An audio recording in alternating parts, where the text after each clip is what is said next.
Okay, so the last theory that you need to know a little bit about in terms of our AP exam is the supply-sider theory. And the supply-siders have a little bit in common with the classical economists in that you can tell by their name that they're going to focus on the supply curves. But they're less interested in the debate about short run and long run, and they're more interested in a kind of hybrid view where they believe that policy can affect supply and really emphasizing the impact of policy on supply. So it's important to remember a couple things here. First, we start with reviewing the idea of the factors of production. There are generally kind of said to be four factors of production: land or kind of natural resources, labor, which we sometimes call human capital, the capabilities of our workers and our workforce,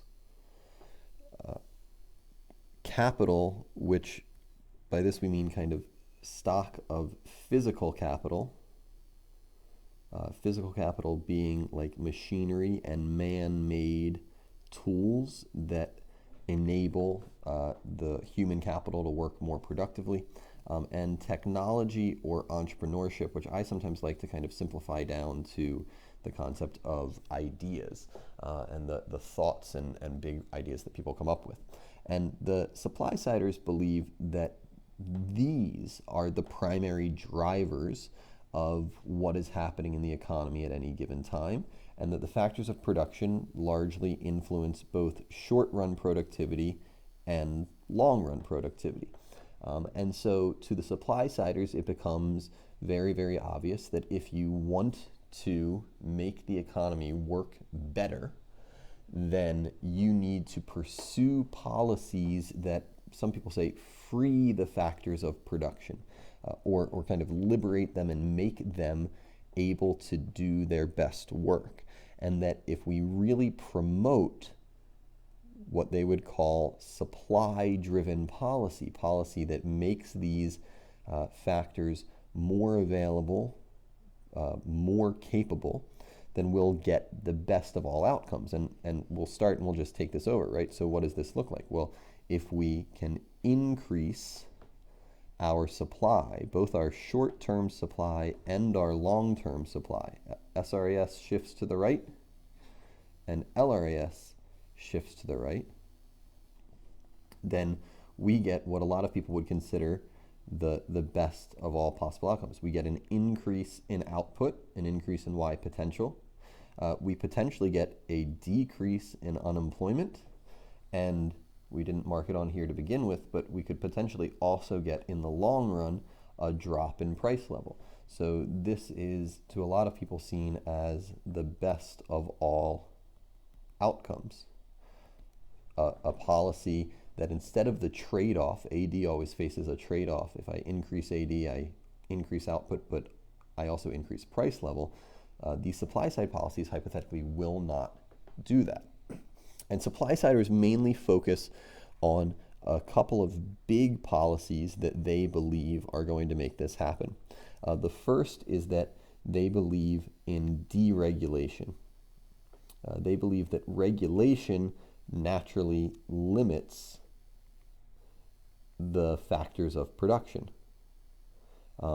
Think here about land use policies that direct how land can be used. Even something as simple as a neighborhood covenant that says that you can't build a shed or you can't put a fence up around your yard. And a supply sider would say, well, that is physical capital, that is human capital, that is an idea that we are restricting, and we are taking the ability of a member of our economy, and we're saying that they cannot be productive. And not that the shed itself is productive, but the person would obviously want a shed for the purpose of future production. But you can also make this much bigger, right? Think about the EPA, if you're in Gov class, right? Environmental Protection Agency, and regulations on land use and pollution that can, largely say, well, you're not allowed to use that land, or you're not allowed to produce in this way because of some bigger societal need, but The supply siders would say what that's doing more than anything else is it's hurting society simultaneously, as we can't access the factors that we should be able to access. And so they say if we can deregulate, we can remove the rules, then we remove the limits, right? So regulation limits the factors, so deregulation is going to remove the limits on our supply. Simultaneous to this, they also believe in a general decrease in taxes, and especially they want to see decreases in corporate and personal income taxes. Really, they want to see decreases in almost all taxes, but there's a special focus on corporate and personal income taxes decreasing. And the logic here, again, at first sounds really strong and makes sense. Taxes are generally used to discourage behavior. And so when we tax something, we're telling people not to do it. And so, right, we tax tobacco to get people to not smoke. We tax alcohol to get people to not drink. And so supply siders say, so we tax income, which tells people to not work. And so if taxes discourage behavior, then we obviously need to stop taxing things that we want people to do. And so the classic example here is that if I decrease the income tax, then even a very low wage worker will take home more pay, right? Take home pay, disposable income will increase. And if people make more money for every hour they work because they're not seeing their taxes reduced as much, then people will be inclined to work more. And that is productivity. That is the economy being able to produce more and wanting to produce more.